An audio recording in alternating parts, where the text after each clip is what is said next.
Assalamualaikum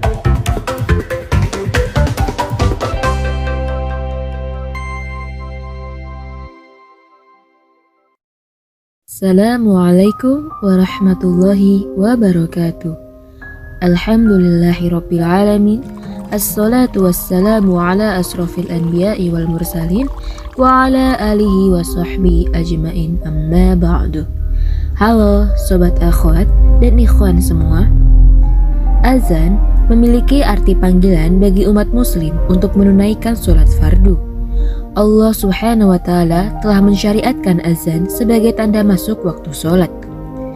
Adapun menurut syariat, azan adalah beribadah kepada Allah dengan pemberitahuan masuknya waktu sholat dengan zikir tertentu. Di tengah-tengah kesibukan dan aktivitas kita selama seharian, azan yang dikumandangkan oleh muazin sebanyak 5 kali tentu sangat membantu kaum muslim untuk bersegera menghentikan sejenak aktivitasnya dan bersegera beranjak melaksanakan ibadah sholat.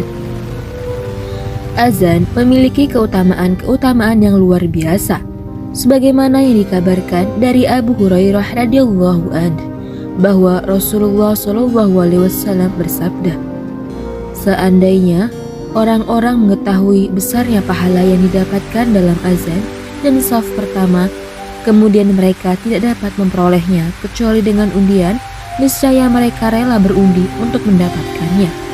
Hadis riwayat Bukhari nomor 615 dan Muslim nomor 980. Di antara keutamaan azan dan yang mengumandangkan azan atau muazin adalah sebagai berikut. Yang pertama, azan sebagai pengingat melawan hawa nafsu. Terdapat lafal hayya 'alal falah dalam azan yang memiliki arti mari menuju kemenangan. Terdapat riwayat yang mengatakan bahwa hal ini berhubungan dengan kemenangan akan diri melawan hawa nafsu.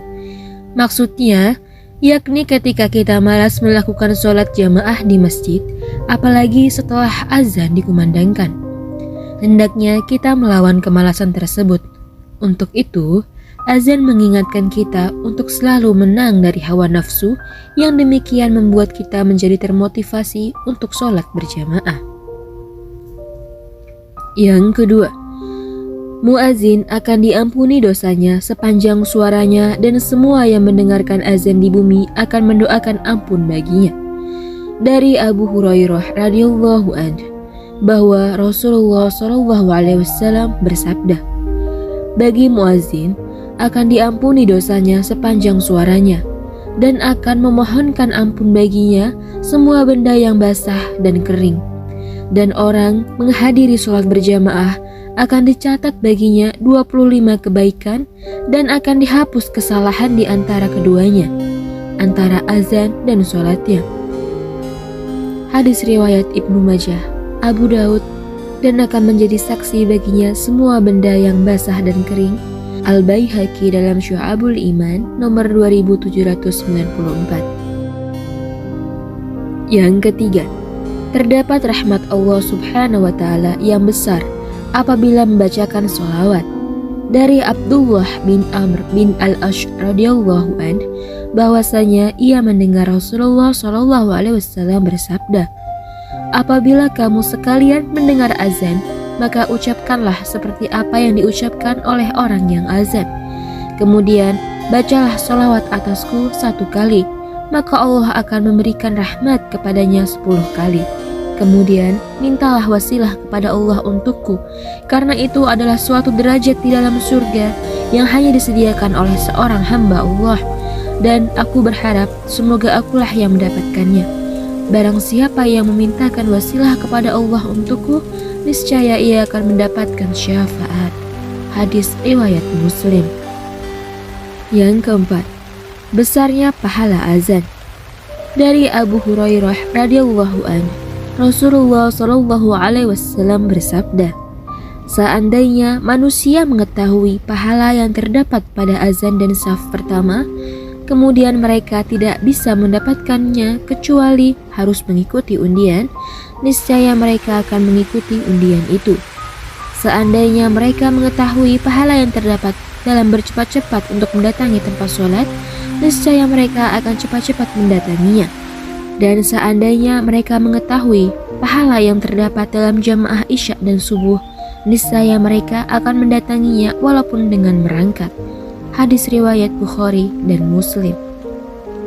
Yang kelima, setan akan lari hingga terkentut-kentut. Dari Abu Hurairah radhiyallahu anhu bahwasanya Rasulullah SAW bersabda, apabila terdengar seruan untuk sholat atau azan, maka larilah setan, dan ia mengeraskan kentutnya sehingga orang tidak mendengar azan itu. Bila azan sudah selesai, maka setan datang lagi. Bila terdengar iqamah, setan itu lari sampai selesai. Bila iqamah telah selesai, maka setan datang lagi dan mengacau orang yang sholat, di mana ia berkata, ingatlah ini dan ingatlah itu, yang sebelumnya tidak teringat, sehingga seseorang tidak tahu berada pada rakaat yang keberapa dalam sholatnya itu. Hadis riwayat Bukhari dan Muslim. Itulah beberapa keutamaan azan dan muazin yang terdapat dalam hadis sahih Rasulullah SAW. Sekian dari saya, semoga video ini dapat bermanfaat untuk kita semua. Wassalamualaikum warahmatullahi wabarakatuh.